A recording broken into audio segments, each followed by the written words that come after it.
오늘 우리에게 주시는 말씀은 데살로니가전서 5장 16절에서부터 18절까지의 말씀입니다.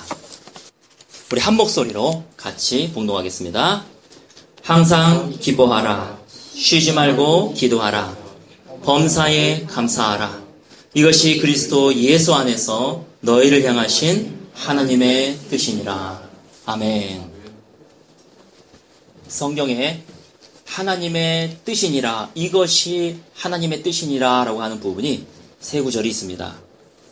그 세 구절 중에 바로 한 구절이 항상 기뻐하는 것, 쉬지 말고 기도하는 것, 모든 일에 감사하는 것, 이것이 너희를 향한 하나님의 뜻이다. 이렇게 말씀하고 계시고요. 두 번째는, 이거는 한번 볼까요? 똑같이 데살로니가 전서니까 한번 보죠. 4장, 그 바로 앞장에 보면은 3절서부터 8절까지 한번 같이 한 목소리로 봉독해 보겠습니다. 하나님의 뜻은 이것이니 너희의 거룩함이라. 곧 음란을 버리고 각각 거룩함과 존귀함으로 자기의 아내 대할 줄을 알고 하나님을 모르는 이방인과 같이 세욕을 따르지 말고 이 일의 분수를 넘어서 형제를 해하지 말라. 이는 우리가 너희에게 미리 증언한 것과 같이 이 모든 일에 주께서 신원하여 주심이라. 하나님이 우리를 부르심은 부정하게 하심이 아니요 거룩하게 하심이니 그러므로 저버리는 자는 사람을 저버리는 것이 아니요 너희에게 그의 성령을 주신 하나님을 저버림이니라. 아멘. 데살로니가전서 4장에 나오는 두 번째 하나님의 뜻은 이것이니라 라고 할 때 이것은요, 거룩하라. 이것이 바로 하나님의 뜻이다. 그리고 형제를 사랑하라. 이것이 하나님의 뜻이다. 자, 그러면 세 번째는요, 이거는 그냥 제가 읽겠습니다. 베드로전서 3장 17절에 하나님의 뜻이 나옵니다. 선을 행함으로 고난받는 것이 하나님의 뜻일진데, 고난을 받는 한이 있더라도 선을 행하라는 것입니다. 주의 말씀대로 따라서 살아라는 것입니다. 이것이 하나님의 뜻입니다. 제가 기회가 되면은 이 하나님의 뜻에 대해서 하나씩 말씀을 증거하도록 하겠습니다. 그러나 오늘은 첫 번째 하나님의 뜻, 항상 기뻐하는 것이 나를 향한 하나님의 뜻이다. 모든 일에 감사하는 것이 나를 향한 하나님의 뜻이다. 그래서 하나님의 뜻을 이루라. 기도하는 것이 하나님의 뜻이다. 이것입니다. 내가 어떻게 항상 기뻐하고 내가 어떻게 감사하며 기도할 수가 있는가? 저는 세 가지로 말씀을 증거하도록 하겠습니다. 첫 번째로는요, 어떤 일이 있더라도 내 곁에 계신 한 분이 계시니 이분이 바로 예수 그리스도이기 때문입니다. 창세기 39장 2절에 보면 한번 거기다 쫙 꽂아 놓으시고요. 창세기 39장 2절을 보겠습니다. 창세기 39장 2절 말씀. 2절서부터 3절 우리 두 절을 읽도록 하겠습니다. 시작. 여호와께서 요셉과 함께 하심으로 그가 형통한 자가 되어 그의 주인 애굽 사람의 집에 있으니 그의 주인이 여호와께서 그와 함께 하심을 보며 또 여호와께서 그의 범사에 형통하게 하심을 보았더라. 아멘.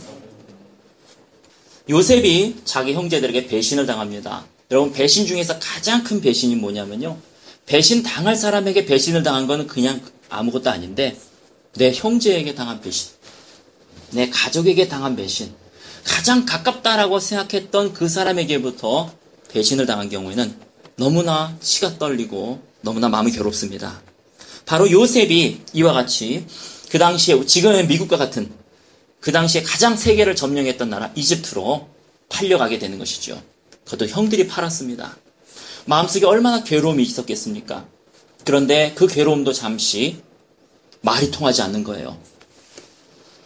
저도 미국에 잠시 가본 적이 있지만 대한항공을 타고 가는 동안에는 별 느낌이 없었습니다.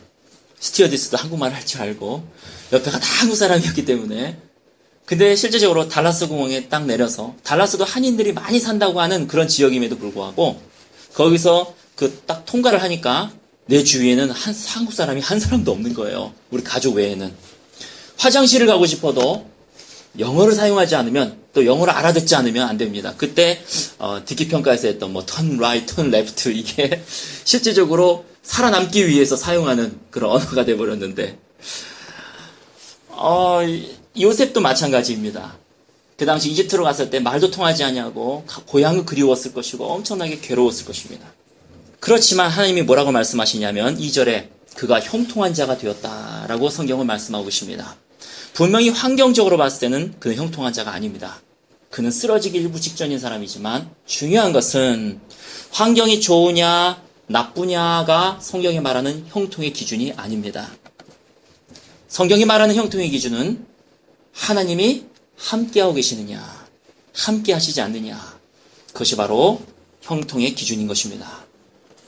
아무리 내가 일이 잘 된다 하더라도 하나님이 함께 하시지 않으면 그 사람은 한번 꽝 하고 맞게 되면은 폭삭망하게 됩니다. 그러나 아무리 내가 환경이 어렵다 할지라도 하나님이 나와 함께하고 계신다면 7전 8기에 하나님께서 은혜를 우리에게 부어주시는 것입니다. 전투에 대해서는 승리를 못할지를 모르겠지만 전쟁에 대해서는 승리할 수 있는 것. 한 전쟁 안에는 수많은 전투들이 있습니다. 어떤 전투. 그러나 어떠한 전투에서는 실패할 수도 있습니다. 그러나 전쟁에서는 승리케 하시는 분이 바로 하나님이시라는 것을 믿으시기 바랍니다. 그렇기 때문에 형통은 전투에서 이기느냐 지느냐가 아니라 하나님이 나와 함께 하시느냐 함께 하시지 않느냐. 그래서 전쟁에서 이기느냐 지느냐가 바로 형통인 것입니다. 창세기 39장 19절을 한번 보시기 바랍니다. 그는 하나님의 뜻을 행하기 위해서 보디발 장군의 아내 유혹을 피했습니다. 보디발 장군이 부담스러운 여자죠. 이 요셉이 잘생겼고 건강했는데 와서 꼬시지 않습니까? 그 당시에 만약에 이거를 부인했다. 이 보디발 장군의 아내, 자기가 노예로 팔렸는데 자기를 소유하고 있는 장군의 아내의 유혹을 피했다는 것은 사형을 의미하는 것입니다. 또 한편으로는 그 아내를 발목 잡아서 출세할 수 있었을 것입니다. 그러나 그는 내가 어찌 하나님께 득죄하리까 하고 그것을 피했습니다. 하나님의 뜻대로 내가 행동을 한다면 분명히 일이 잘 돼야 되지 않습니까? 근데 성경을 보면 결코 그렇지 않습니다. 하나님의 때가 있다는 것입니다. 그는 더 어려운 지하 감옥 속에 내던져지게 됩니다. 하나님의 뜻을 행했다는 이유로. 그래서 19절에 보면은 19절에서부터 우리 같이 한 목소리로 같이 봉독하겠습니다. 그의 주인이 자기 아내가 자기에게 이르기를 당신의 종이 내게 이같이 행하였다 하는 말을 듣고 심히 노한지라. 이에 요셉의 주인이 그를 잡아 옥에 가두니 그 옥은 왕의 죄수를 가두는 곳이었더라.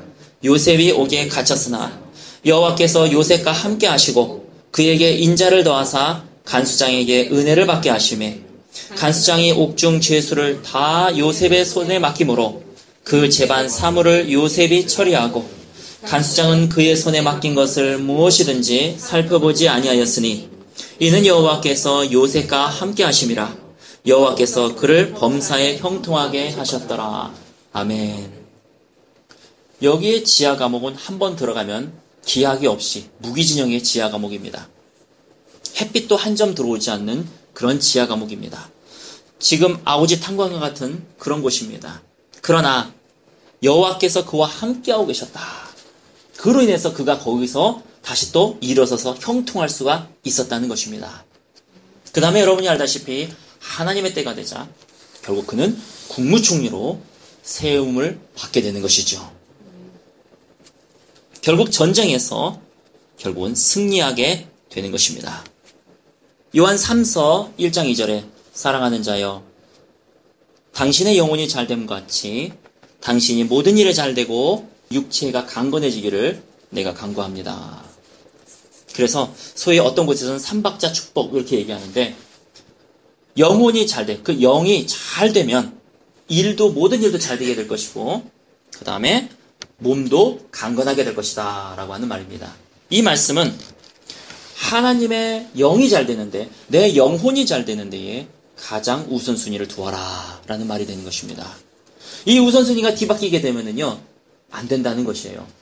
그래서 영혼이 잘 되면 모든 일이 잘 되고 그래서 하나님 앞에 먼저 그의 나라와 그의 의를 구하면 너희 입을 거 먹을 거 다 채워주신다는 말과 일맥상통하는 말이 되는 것이죠. 그러므로 오늘 이 자리에 하나님과의 관계, 영혼이 잘 되는 데에 힘쓰는, 그래서 형통함을 이루는 저와 여러분 되시기를 예수님의 이름으로 축원합니다. 영상을 하나 준비했습니다. 제가 오늘 이 양성을 보고 또 봤어요. 그냥 설명 없이 그냥 여러분 봐도 될 것 같습니다. 플레이해 주시기 바랍니다.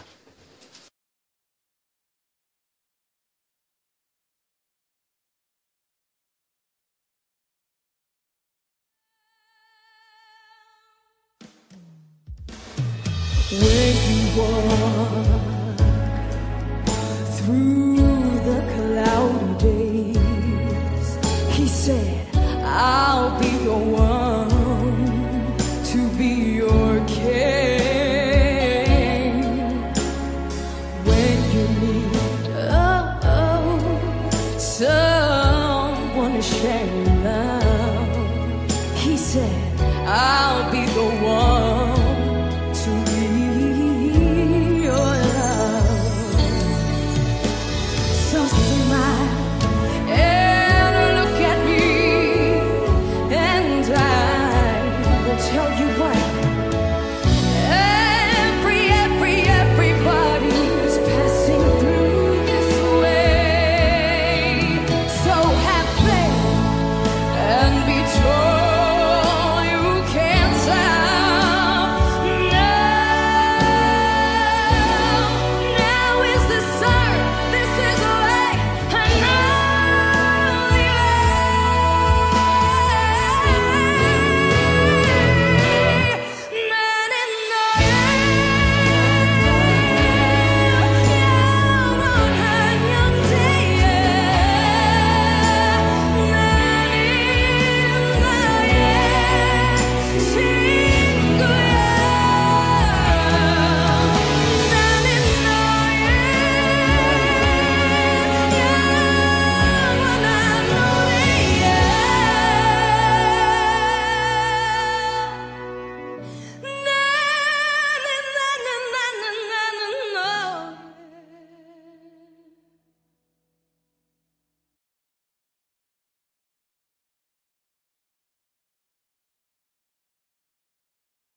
아버지 하나님께서 말씀하세요. 네가 만약 외로울 때면 내가 위로해 줄게. 네가 만약 서러울 때면 내가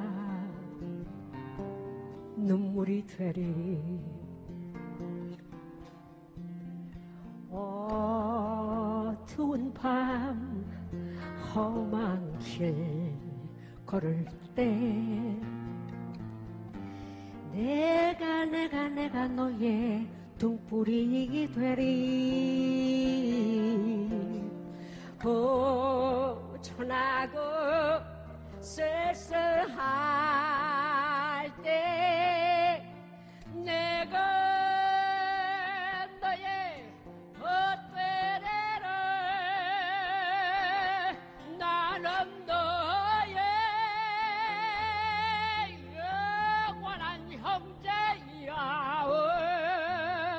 나는 너의 친구야. 나는 너의 영원한 노래야.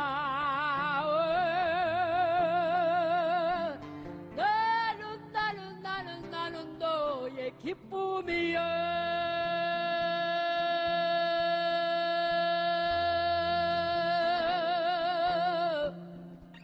아멘.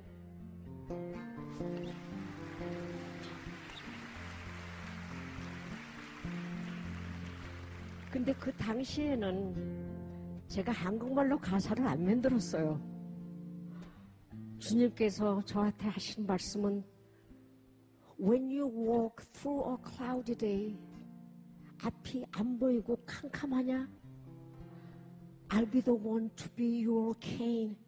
내가 너의 지팡이니까 나만 잡고 따라와. When you need someone to share your love. 내가 사랑이 필요하니? I'll be the one to be your love. 내가 바로 너의 사랑이야. So smile and look at me. 그러니까 웃고 나를 봐라. 저 말고 주님이에요. Everybody is passing through this way. 누구나 다 이 길을 걸어가. So have faith. 그러니까 나를 믿고 and be tall. 어깨를 펴. You can't stop now. 여기서 너는 멈출 수 없어.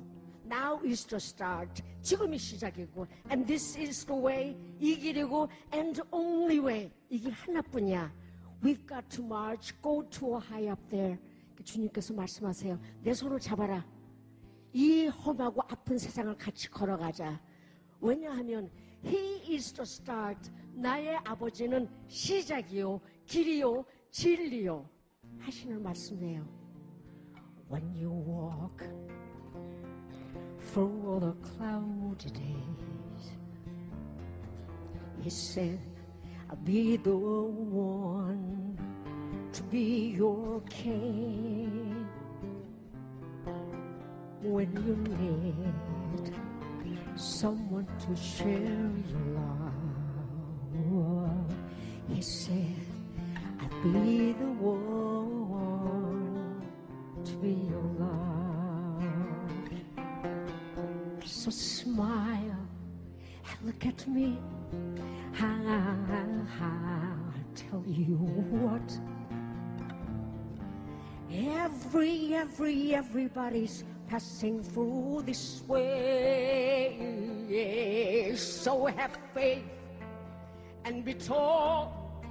You can't stop now. Now is the start. This is the way and only way. We've got to march, go to a high up there.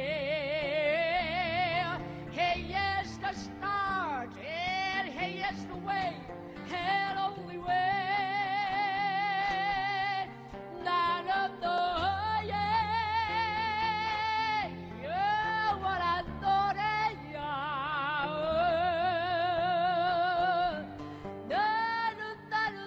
나는 너의 기쁨이야. 나는 너의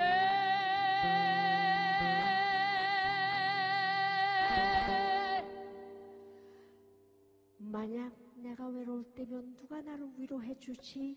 라는 말의 원래 뜻은 내가 하나밖에 없는 나의 아들을 누구의 죄를 대속해서 십자가에 못 박혀 죽게 했는 줄 아니? 나는 너의 영원한 형제야. 나는 너의 친구야. 나는 너의 영원한 노래야. 우리 히브리서 2장 18절을 보도록 하겠습니다. 히브리서 2장 18절 말씀 우리 한 목소리로 같이 봉독하겠습니다. 그가 시험을 받아 고난을 당하셨은즉 시험 받는 자들을 능히 도우실 수 있느니라. 아멘. 예수님이 우리가 겪을 수 있는 모든 시험을 고난을 다 당하셨기 때문에 우리를 충분히 이해하시고 당신의 자녀들을 능히 도와서 시험 받는 자를 능히 도와서 승리할 수 있게 해주신다는 말씀입니다. 오늘 이 말씀 하나님이 나와 함께 하시기 때문에 너가 서러울 때면 내가 너와 함께하고 있고 너가 사망의 음침한 골짜기로 다닐지라도 내가 너와 함께하고 있다. 네가 사랑해줄 사람이 필요하다면 내가 너를 사랑해줄게. 그 예수님을 믿는다는 그 자체가 우리가 항상 기뻐하고 감사할 수 있는 가장 근본의 이유가 되신 것을 여러분 믿으시고 주의 뜻대로 기뻐하며 감사하는 삶, 그래서 전쟁에서 승리하는 삶 되어주시기를 예수님 이름으로 축원합니다. 내가 어떻게 항상 기뻐할 수 있고 항상 감사할 수 있고 내가 어떻게 항상 기도할 수가 있는가? 그 두 번째는요. 우리 그리스도인의 삶에 있어서는 모든 것이 합력하여 선을 이루기 때문입니다. 우리가 로마서 8장 28절 말씀을 잘 알고 있을 것입니다. 우리가 알거니와 하나님을 사랑하는 자, 곧 그의 뜻대로 부르심을 입은 자들에게는 모든 것이 합력하여 선을 이루느니라. 어떠한 일이 있다 할지라도 하나님의 백성들은요, 모든 것들이 다 나에게 유익이 된다는 것입니다. 왜? 하나님이 악을 선으로 바꾸시는 분이시고 불행을 희망으로 바꾸시는 분이시기 때문에 믿지 않는 자들은 모르겠습니다. 그냥 불행은 불행인 것 같습니다. 그러나 믿는 자들은요, 하나님이 사단이 나를 쓰러뜨리려고 했다 할지라도 그 순간에 그 사단의 행위를 선하게 바꾸셔서 사단이 나를 쓰러뜨렸던 그것이 오히려 나에게 도움이 되어서 나중에 결국 승리할 수 있는 그런 기반이 된다는 것인 것이죠. 우리가 알고 있는 말씀 중에서 속담 중에 인생은 세옹지마라고 하는 말이 있습니다. 중국 변방에 세옹이라고 하는 사람이 살았지요. 이 노인에게는 무척 아끼는 말 한 필이 있었습니다. 어느 날 그 말이 국경을 넘어서 오랑캐 땅으로 넘어갔습니다. 그것을 보고 동네 사람들이 애마였기 때문에 너무나 소중하게 여겼던 말이었기 때문에 그를 동정했습니다. 그러자 세옹이 말하기를 이렇게 얘기합니다. 혹시 이게 나에게 복이 될지 어찌 알겠습니까? 그리고 낙담하지 않았다는 것입니다.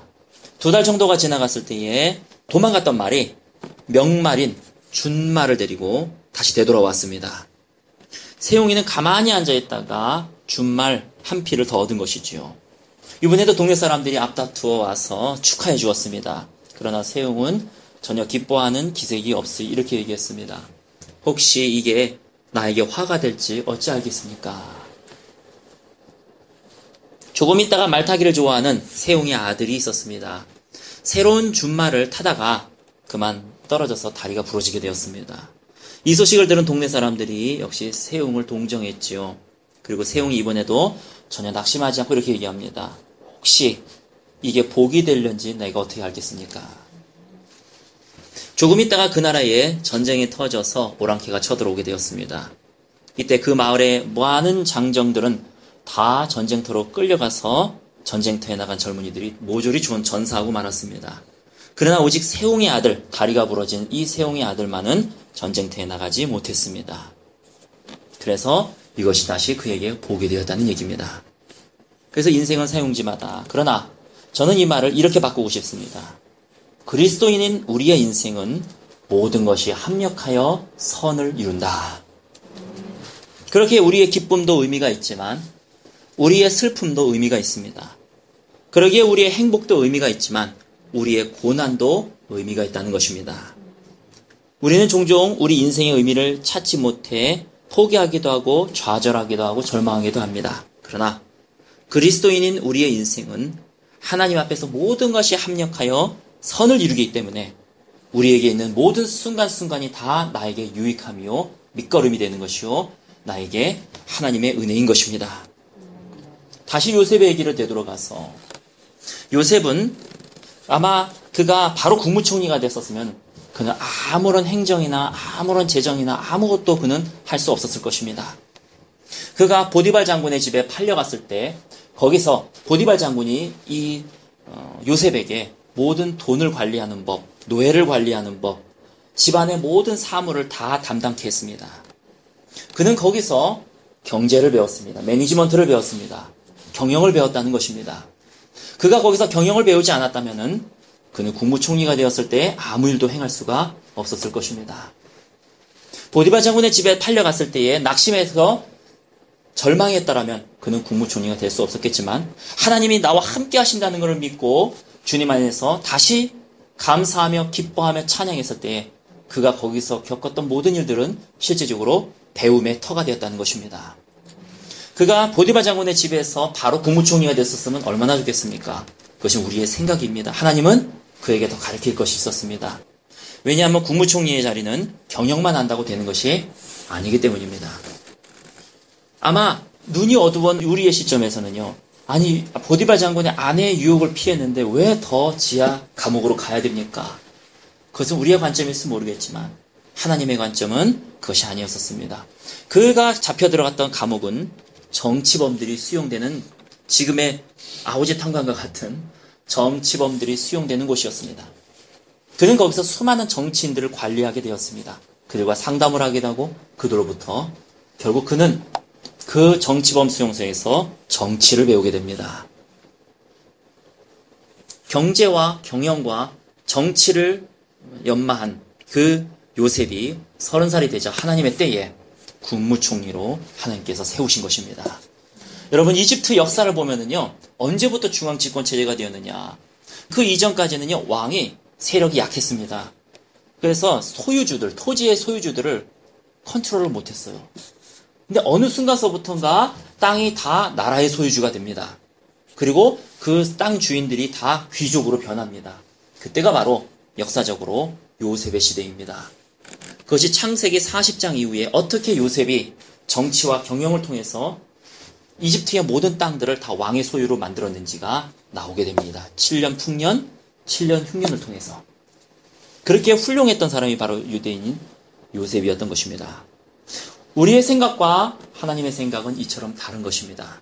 그러므로 가장 어리석은 것은 뭐냐면 내 생각 속에 하나님을 가둬놓고 환경에 의해서 좌지우지되는 것이 가장 우리에게 있어서 어려운 삶이라고 말할 수 있을 것입니다. 그러므로 주님의 뜻이 무엇입니까? 항상 기뻐하는 것입니다. 하나님이 나와 함께하고 계신다는 그것이 나를 형통하게 해주신다는 것을 믿고 전투가 아니라 전쟁에서 승리하게 해주신다는 걸 믿고 항상 기뻐하며 감사하며 기도하는 것입니다. 세 번째, 어떻게 내가 항상 기뻐할 수 있고 내가 왜 감사할 수 있고 어떻게 기도할 수 있는가? 바로 세 번째는요, 우리에게는 이 세상이 다가 아니라는 것입니다. 우리에게는 천국에 대한 산 소망이 있기 때문입니다. 우리 히브리서 11장을 보겠습니다. 히브리서 11장 13절 말씀을 보겠습니다. 우리 한 목소리로 같이 봉독하겠습니다. 이 사람들은 다 믿음을 따라 죽었으며 약속을 받지 못하였으되 그것들을 멀리서 보고 환영하여 또 땅에서는 외국인과 나그네임을 증언하였으니, 이 사람들이라고 하는 것은 믿음의 선진들을 얘기하는 것입니다. 히브리서 11장은 믿음의 장이다. 그래서 믿음의 선진들을 한 사람씩 노아 때서부터 시작해서 한 사람씩 나열하면서 이들의 믿음이 하나님을 기쁘시겠다. 이것이 히브리서 11장이잖아요. 자, 이 믿음의 선진들은 다 믿음을 따라 죽었고 이 땅에서는 약속을 받지 못하였을 때 그것을 멀리서 보고, 여기서 그것이라고 하는 것은 본향을 얘기하는 것입니다. 왜? 저 본향은 죽어야 가는 거기 때문에 이 세상에서 받을 수 없는 것입니다.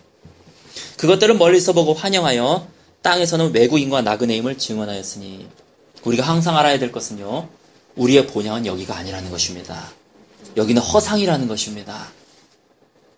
우리의 본향은 저 천국 하늘나라라는 것입니다. 새 예루살렘입니다. 우리가 80년 동안 우리의 본적은 원래 저긴데 80년 동안 잠시 여행을 떠나서 여기에 존재하고 있을 뿐입니다. 여기 나그네 생활을 우리는 하고 있을 뿐인 것입니다. 14절을 보겠습니다. 시작. 그들이 이같이 말하는 것은 자기들이 본향 찾는 자임을 나타냅니다. 15절. 그들이 낳은 바 본향을 생각하였더라면 돌아갈 기회가 있었으려니와 그들이 이제는 더 나은 본향을 사모하니 곧 하늘에 있는 것이라. 이러므로 하나님이 그들의 하나님이라 일컬음 받으심을 부끄러워하지 아니하시고 그들을 위하여 한 성을 예비하셨느니라. 할렐루야. 하나님이 우리를 위해서 한 성을 예비하셨다는 것입니다. 너희의 본향은 바로 여기다. 날씨가 추우면 집에 얼른 가고 싶습니다. 인생이 고달프면 주님 품으로 얼른 가고 싶습니다. 바로 여기가 허상이고 우리가 나그네 생활을 하기 때문에 우리의 본향을 생각하면 이 세상에서 어떤 일이 일어난지 상관없습니다. 우리는 저 천국을 바라보며 소망을 품으며 이 나그네 생활을 잘 나갈 수 있다는 것입니다. 우리가 받을 예루살렘 성이 어떻게 생겼느냐, 우리가 갈 본향이 어떻게 생겼느냐, 우리 요한계시록 21장을 보겠습니다. 요한계시록 21장 9절. 이 말씀은 옛날 한일 합방시대 때 우리의 믿음의 선진들이 주기철 목사님을 비롯해서 수많은 믿음의 선진들이 고통 속에서, 고문 속에서 이 말씀을 붙들고 천국의 소망을 바라보며 견뎠던 말씀입니다. 요한계시록 21장 9절에서부터 16절까지의 말씀. 자, 우리 한 목소리로 같이 봉독하겠습니다. 7 대접을 가지고 마지막 7 재앙을 담은 7 천사 중 하나가 나와서 내게 말하여 이르되 이리 오라. 내가 신부 곧 어린 양의 아내를 내게 보이리라 하고 성령으로 나를 데리고 크고 높은 산으로 올라가 하나님께로부터 하늘에서 내려오는 거룩한 성 예루살렘을 보이니 하나님의 영광이 있어 그 성의 빛이 지극히 귀한 보석 같고 백옥과 수정같이 맑더라.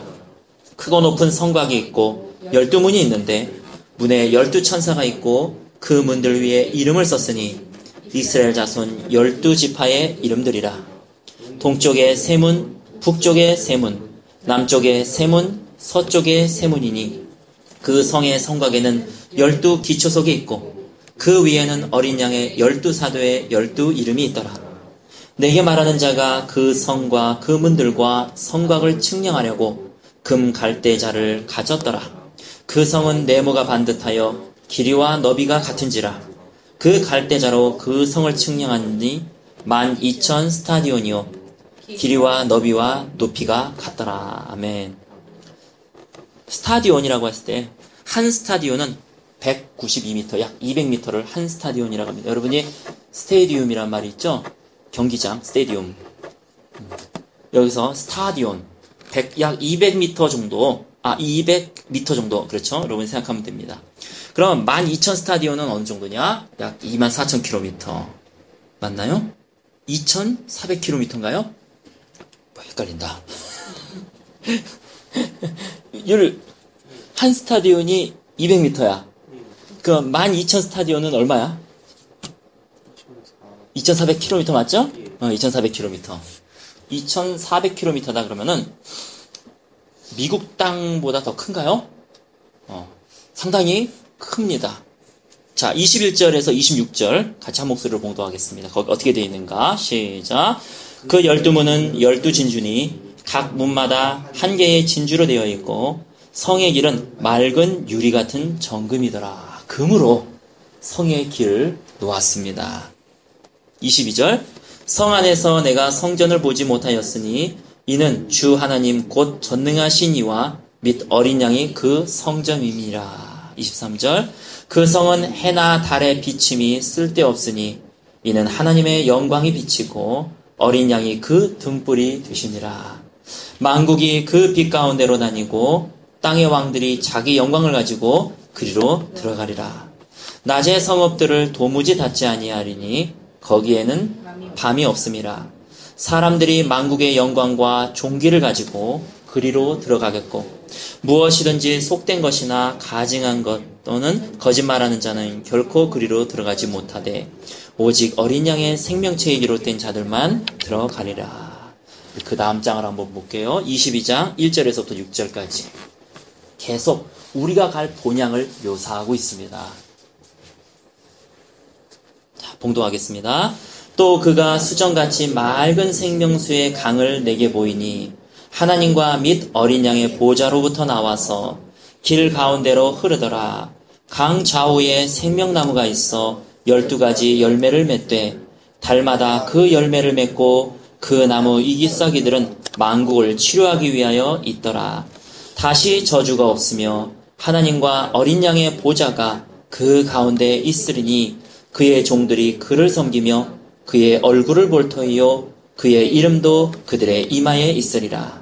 다시 밤이 없겠고 등불과 햇빛이 쓸데없으니 이는 주 하나님이 그들에게 비치심이라. 그들이 세세토록 왕노릇 하리로다. 또 그가 내게 말하기를 이 말은 신실하고 참된지라. 주 곧 선지자들의 영이 하나님이 그의 종들에게 반드시 속히 되어질 일을 보이시려고 그의 천사를 보내셨도다. 아멘. 우리가 갈 처소는요, 하나님이 우리를 위해서 만들어주신 예루살렘 성 안에 우리를 위해 만들어주신 집들, 성들이 있을 것입니다. 황금길을 따라서 생명숲길, 수정 같은 생명숲길이 흘러가게 될 것이고요. 또 12가지 열매를 맺는 나무들, 생명나무와 그런 나무들이 열매를 사시사철 맺고 있는, 그래서 주님의 얼굴을 보며 우리의 눈물을 닦아주시고 우리를 향해서 하나님의 사랑과 영원히 주님의 사랑 속에서 기쁨 속에서 살아가는 그날이 오게 될 것입니다. 그걸 생각해 본다면요, 이 세상에 잠깐 쓰러지는 것, 전쟁에 지는 것도 아니잖아요. 전투에서 한번 넘어지는 거잖아요. 그거 아무것도 아니구나. 하나님이 우리에게 예배해 주신 것에 비하면 아무것도 아니구나. 그래서 여러분 항상 기뻐하고 모든 일에 감사하며 쉬지 말고 기도할 수 있는 그런 하나님의 은혜가 오늘 한 해 동안에 우리에게 임하는 귀한 시간 되시기를 예수님의 이름으로 축원합니다. 오늘 말씀 여러분 기억하시면서 같이 주님 앞에 기도하는 시간 갖도록 하겠습니다.